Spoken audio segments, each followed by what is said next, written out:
allati ta'budunaha kang gawe ibadah sira kabeh ha ing alihah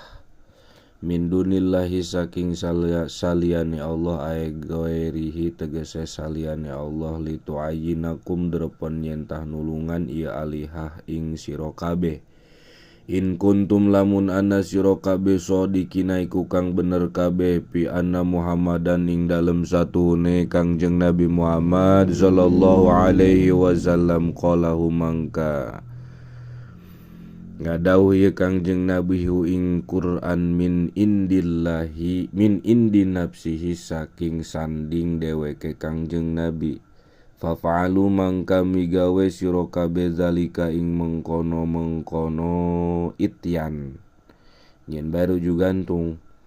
painakum mangka satune sira kabeh arabiyuna iku kang bangsa Arab kabeh pusoha kang pasehate pirang-pirang kang pasehat misluhu kang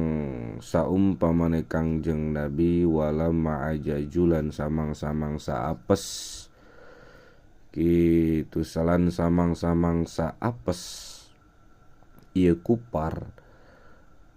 anzalika saking mengkono-mengkono ityan qala ta'ala mangka ngandika sapa Allah ta'ala le maha luhur ya Allah pa in lam taf'alu mangka lamun oranana migawe sira kabeh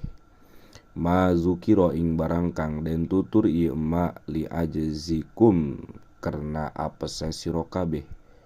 walan taf'alu lan oranana pisan-pisan migawe sira kabeh dalika ing mengkono-mengkono Quran abadan ing dalem salawase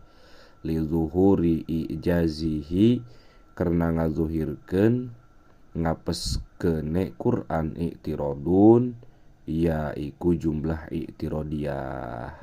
pataku mangka wedi sira kabeh bil imani kalawan ngimanakeun billahi kalawan Allah wa nahulan satuhune Quran laisa iku oranana ieu Quran min kalamil basyari saking rarasan manusia.